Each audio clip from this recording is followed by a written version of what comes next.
അല്ലമൽ ഖുർആൻ. ആ ഉദാഹരണം നോക്കൂ. നമ്മളെ അല്ലമൽ ഖുർആൻ കുറേ നീട്ടിയാണ് നിർത്തിയത് അല്ലേ? അല്ലമൽ ഖുർആൻ കുറേ നീട്ടി. അല്ലമൽ ഖുർആൻ അല്ലല്ലോ, അങ്ങനെയല്ല ഓതിയത്. പിന്നെയോ അൽ ഖുർആൻ. അതുപോലെ യൗമിദ്ദീൻ അല്ല, യൗമിദ്ദീൻ കൂടുതൽ നീട്ടി.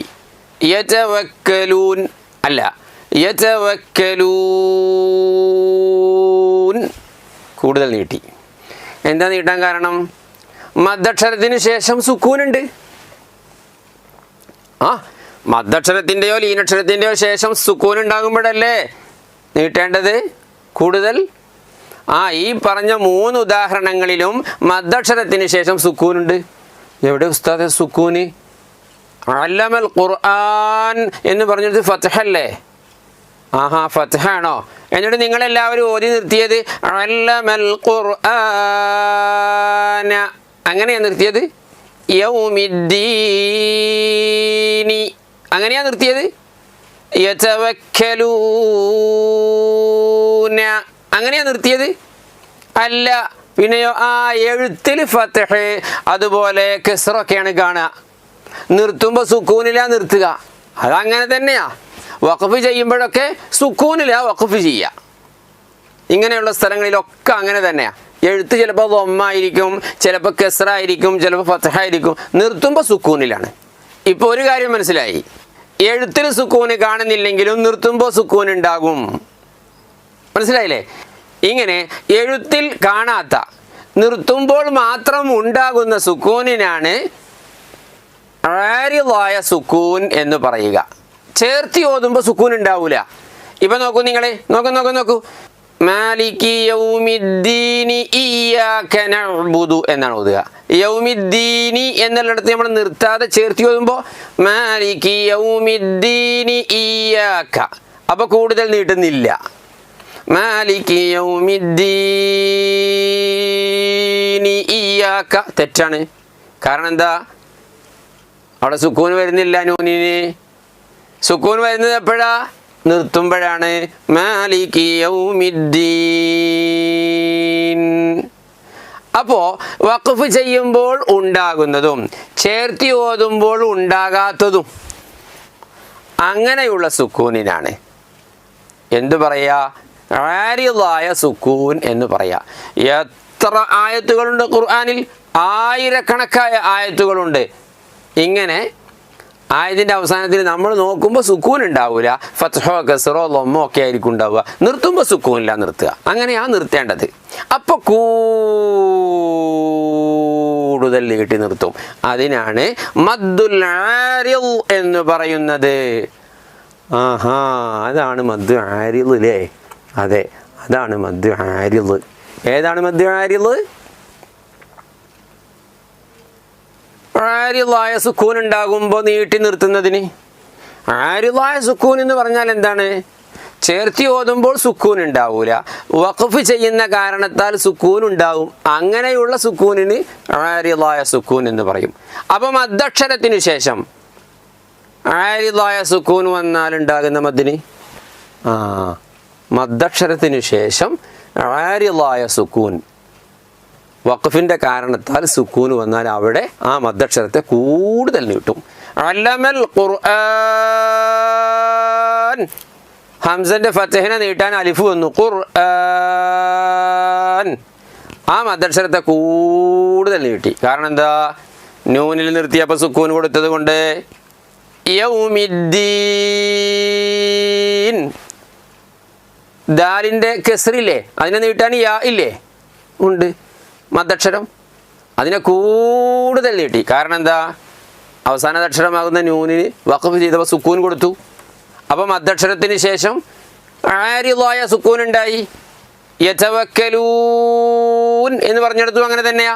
മദ്ദക്ഷരമാകുന്ന വാവിന് ശേഷം നൂനിന് സുക്കൂൻ കൊടുത്തു. ചേർത്തി ഓതുമ്പോൾ ആ സുക്കൂൻ ഉണ്ടാവുമായിരുന്നോ? ഇല്ല. അല്ലമൽ ഖുർആന ഖലഖൽ ഇൻസാന അല്ലമഹുൽ ബയാൻ.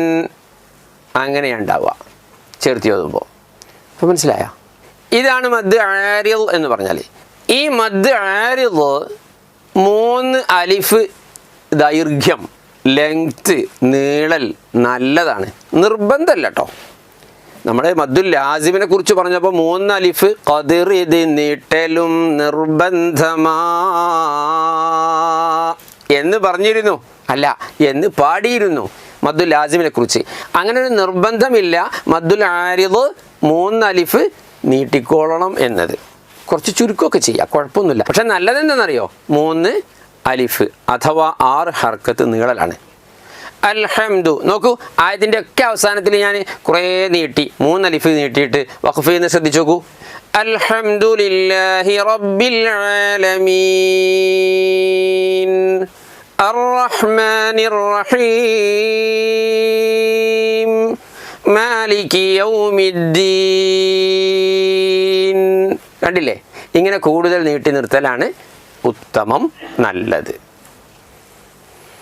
ഇനി ഈ കോളം നോക്കൂ.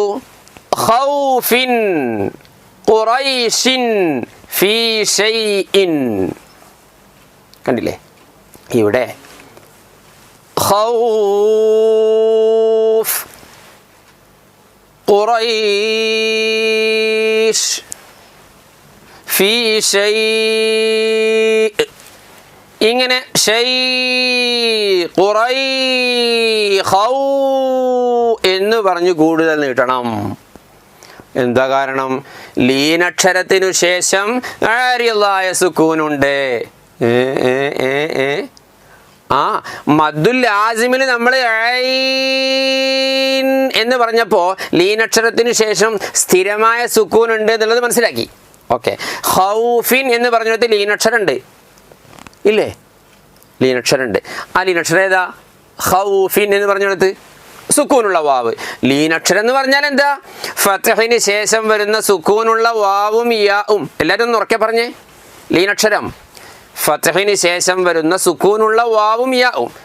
ഈ ഖൗഫിൻ എന്ന് പറഞ്ഞിടത്തുള്ള ലീനക്ഷരമാകുന്ന വാവിന് ശേഷം ഫിന്റെ ഹറക്കത്ത് സുക്കൂനാണോ? ആണോ? അല്ല, തൻവീൻ കസ്റാണ്. പക്ഷെ നിർത്തുമ്പോൾ എങ്ങനെയാ? സുക്കൂനിലാ നിർത്തുക. ഖൗഫിൻ എന്ന് പറഞ്ഞിട്ടാണോ? അല്ല. ഖൗഫ് ഖുറൈശ് ഷൈ ബൈത്ത് വലിസാനൻ വശഫതൈൻ. ഇങ്ങനെ കൂടുതൽ നീട്ടിയിട്ടാണ് നിർത്തുക. ലീനക്ഷരത്തിന് ശേഷം ആരിദായ സുക്കൂൻ വന്നു. ആരിദായ സുക്കൂൻ എന്ന് പറഞ്ഞാൽ എന്താണ്? നമ്മളിപ്പോൾ പഠിച്ചു, മദ് ആരിദിൽ പഠിച്ചു. ഇങ്ങനെ ലീനക്ഷരത്തിനു ശേഷം മക്കളെ ലീനക്ഷരത്തിനു ശേഷം ആരിദായ സുക്കൂൻ വന്നാൽ അവിടെയും കൂടുതൽ നീട്ടണം. അതിനാണ് മദ്ദുല്ലീൻ എന്ന് പറയുന്നത്. മനസ്സിലാവുണ്ടോ? ഒന്നുകൂടെ പറയാം. ലീനക്ഷരത്തിനു ശേഷം ആരിദായ സുക്കൂൻ വന്നാൽ അവിടെയും കൂടുതൽ നീട്ടണം. അതിനാണ് മദ്ദുല്ലീൻ എന്ന് പറയുന്നത്. പക്ഷെ ഇവിടെ ഒരു കാര്യമുണ്ട്. മദ്ദുല്ലീൻ 6 ഹർക്കത്ത് വരെയൊക്കെ നീട്ടാം, എന്നാലും അത്ര നീട്ടാതിരിക്കലാണ് നല്ലത്. മദ്ദുൽ ആരിദിനെ കുറിച്ച് നമ്മൾ പറഞ്ഞു നിർബന്ധമില്ല 6 ഹർക്കത്ത് നീട്ടണം എന്ന്. പക്ഷേ നീട്ടല നല്ലത് എന്നാണല്ലോ പറഞ്ഞത്. മദ്ദുല്ലീൻ അങ്ങനെയല്ല. പിന്നെയോ 6 ഹർക്കത്ത് വരെ നീട്ടാം, പക്ഷെ അത്ര നീട്ടണ്ട. 2 ഹർക്കത്തിൻ്റെ ദൈർഘ്യം മാത്രം നീട്ടല നല്ലത്. ഖൗഫ് ഖുറൈശ് ബൈത്ത് ലീലാഫി ഖുറൈശ് ഈലാഫിഹിം റിഹ്ലതശ്ശിതാഇ വസ്സൈഫ്. കണ്ടോ? വസ്സൈഫ് റിഹ്ലതശ്ശിതാഇ വസ്സൈഫ്. ഇങ്ങനെ ഒരലിഫിൻ്റെ ഖദറിൽ ചുരുക്കലാണ് നല്ലത്. മനസ്സിലായോ? മനസ്സിലായി. അപ്പോൾ മദ്ദുകളെക്കുറിച്ച് നമ്മൾ 5 മദ്ദുകളെക്കുറിച്ചും പഠിച്ചു. 5 മദ്ദുകളുടെ പേരുകളും പഠിച്ചു. അതൊക്കെ എത്ര നീട്ടണം എന്നും പഠിച്ചില്ലേ? മദ്ദിൻ്റെ ഹുക്കുമും ഖദറതും അറിയാതെ ഓതല്ലേ ഖുർആൻ ശ്രദ്ധയും ഇല്ലാതെ, ആദാബുകൾ പാലിച്ചു വേണം ഓത്ത്, അതിനാൽ നിറവേറുന്നതാ ഹാജത്ത്. മദ്ദിൻ്റെ നിയമങ്ങളും മദ്ദിൻ്റെ ഹുക്കുമും ഖദറും ഒക്കെ അറിഞ്ഞു വേണം ഓതാൻ. അങ്ങനെ അദബുകളൊക്കെ പാലിച്ചുകൊണ്ട് ഓതിയാൽ അല്ലാഹു സുബ്ഹാനഹു വ തആല ഹാജത്തുകളൊക്കെ നിറവേറ്റി തരും, ആവശ്യങ്ങളൊക്കെ പൂർത്തിയാക്കി തരും. ഒന്ന് റബ്ബിനോട് മനസ്സറിഞ്ഞങ്ങ് പറഞ്ഞാൽ മതി. ഓക്കെ.